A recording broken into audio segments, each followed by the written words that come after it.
Bravely eating unidentified pork parts on a stick? Yep, I did that.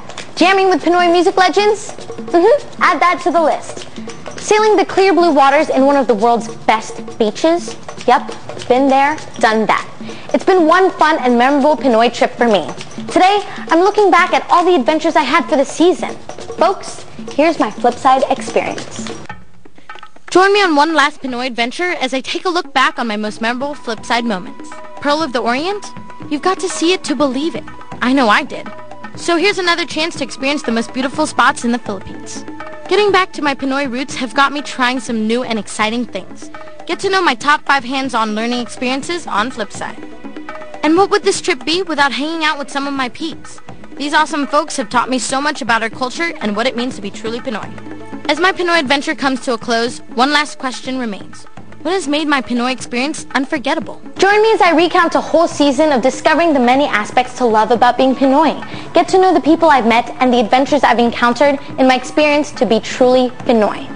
It's Lelaine and you're watching Flipside.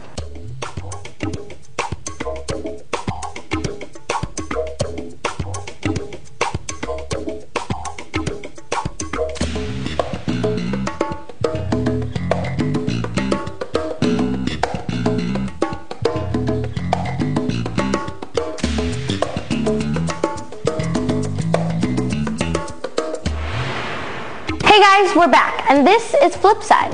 The place where I am right now is made out of coconut and its byproducts, from the ceilings to the wooden floors. So welcome to Coconut Palace, an awesome example of the Filipinos' knack for resourcefulness and ingenuity. Imagine building an impressive tourist destination from one of the local popular fruit trees in the country, and for it to look like this? Wow. The Philippines is truly home to unique sites like this. Want some more proof of places in this beloved country that definitely wow? Then watch this.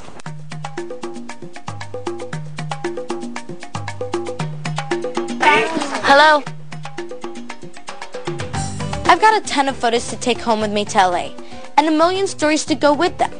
There's so much to tell my friends back home about the Philippines. The places, the people, the food. Where do I start? I know. The place where everything started.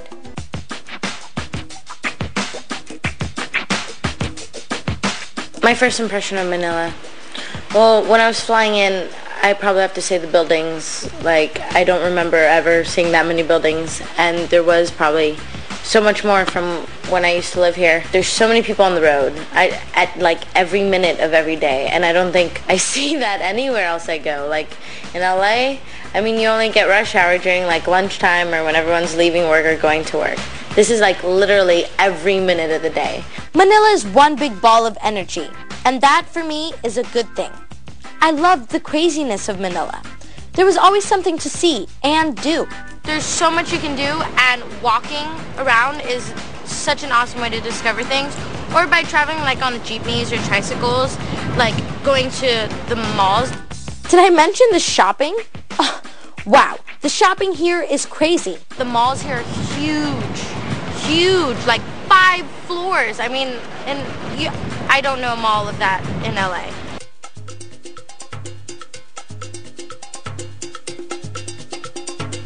Going to Intramuros is to travel back in time. And for someone like me who's out to find my roots, this is one of the best places to reconnect with my own history. The tour very much helped me because I didn't even know what the place was. So obviously I learned a lot of things. It was even better because he was such an awesome person. He was so funny. And so he made it fun. It wasn't boring like, and here to the left we have our blah, blah, blah, blah, blah. I mean, he made it interesting. He had like, you know, twists and this and that. You know, but at the same time you could see the seriousness to a lot of things. And then all of a sudden we have places with names like Santa Ana, Santa Elena, Santa Cruz, Santa Isidro, Santa Isabel, Santa Pilar, Santa Potenciana, San Diego, Santiago. There's just something about that place. You just walk through it. You have all these vibes going. You could just feel so much from there. My reunion with Manila is a happy one. It's a dynamic city where the old and the new exist side by side. And definitely in it beats the heart of Pinoy culture. And this was just the beginning of my flip trip.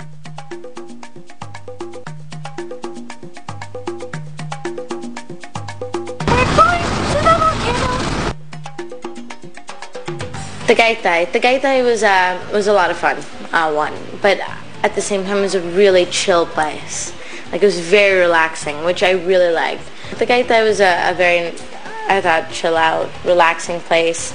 And I thought it was a great break from the city for a bit because it's not so crazy. Not that you shouldn't have craziness. I like the craziness, I said, but it's nice to have like this little break once in a while and quietness.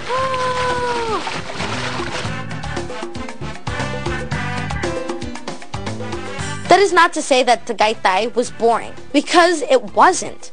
With the horseback riding, the shopping on the roadside, sailing across the lake, and the heavenly spa experience, Tagaytay is ultimately the place to go for that weekend break from Manila's fast-paced lifestyle. But for the ultimate getaway, I must say that only one island comes to mind.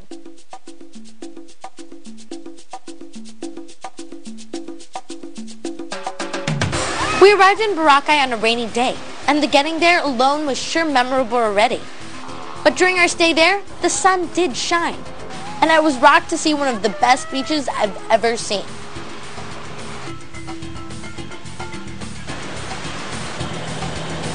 Boracay has this cruising island lifestyle that boasts of laid-back beach activities and a rocking nightlife. And then the third day, which was the best day ever, it was so sunny.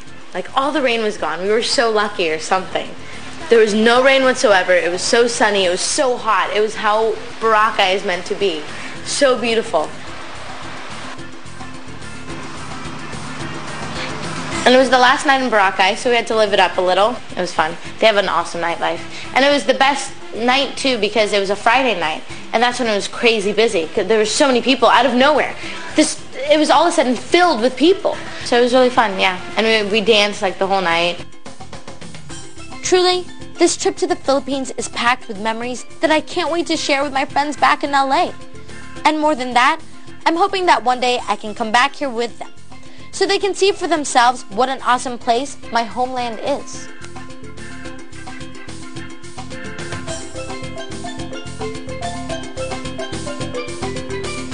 From memorable places, we go to unforgettable adventures. The past few months I've been here have been filled with escapades I will always cherish. Up next, we have my top adventures. Don't go away. Look at that! You're still with me, Lalane. You know what? My trip here to the Philippines has been definitely fun-filled. Though some of my adventures may have been daunting, all of my Pinoy exploits have been truly fulfilling. Here's a rundown of some of my most favorite flipside feats.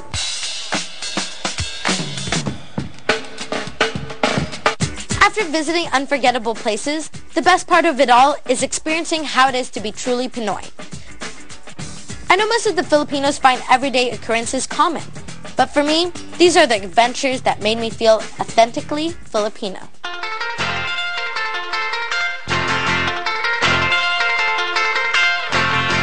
My top 5 adventures, one would be the fly fishing.